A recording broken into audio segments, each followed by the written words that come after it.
In order to appreciate where you are, it's important to look back from where you came from and where Android phones really started to come into their own, and where the Nexus line was born was in January 2010 with the very first Google phone, the Nexus One. I want to take a bit of retrospective about this phone, look at it objectively, and see how crazy far technology has advanced in still just under 7 years. So while this phone was officially announced in January 2010, it was rumored for years before. In fact, a few months before Google announced it, they gave a few of these devices out to employees and very wink wink asked them to not show them publicly. And of course, this phone was just leaking all over the web, which kind of started the history of Nexus devices leaking, and that's a trend that has certainly never stopped. So when this guy launched, it was $550, so pricing has stayed relatively consistent for these Nexus line of phones.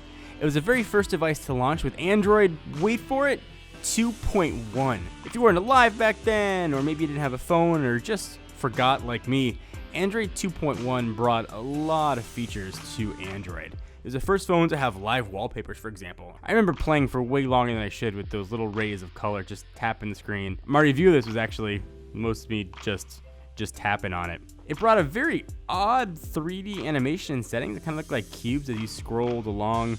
It brought voice controls. It upped the number of home screens you could have from 3 to 5. This was long before Chrome, when Android just had a browser. And I should mention, there was no multi-touch on Android back in the day. 2.1 also brought a weather app, for example. So a lot of new features, at least that were new at the time, that we really take for granted, really started their nexus, so to speak, with the HTC-built Nexus One. It was fun to go back and watch my review about this when I raved about the specs. It had a beastly 1400 milliamp hour battery and the 3.7-inch OLED screen with a 480 by 800 resolution, and I said, quote, was gorgeous. It just looks absolutely gorgeous. And it was at the time. It makes me kind of wonder what we're going to think about phones now in 6 years. We're like, ugh, 2K. We're at 32K. How do we even live with phones of such low resolution? But looking at the Nexus One now, I gotta say the screen still does look pretty good.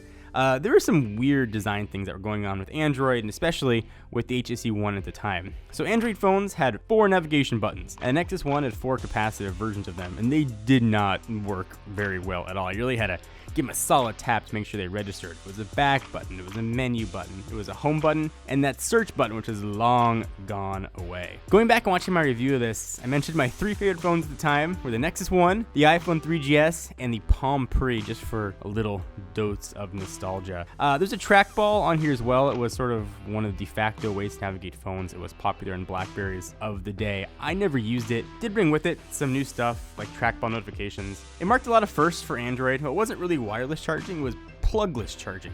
There's some pins at the bottom. Google eventually released a dock for it. You could just drop it in and the phone would start to charge. Now, if you remember, this phone was sold unlocked. It was Edge only for AT&T, just to show you how far back things have gone.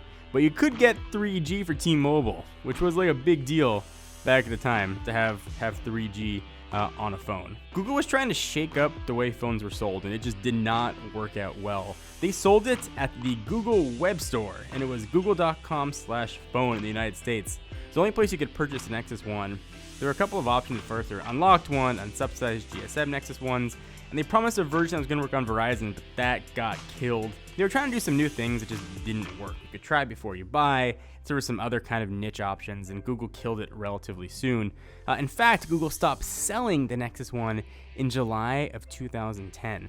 But I gotta say, picking this phone up again after many, many years, it's still working, and it's still relatively zippy, and you could still probably use it, although I wouldn't recommend it. But it does still function. There's no real lag when I'm scrolling around, at least just sort of general tapping around the home screen. It's just fun to see how far technology has advanced, and also to look where things are going to be in another 6.5 years. I think we're probably still going to be at the same price point we're at with this guy, $500-600 for top-of-the-line phones.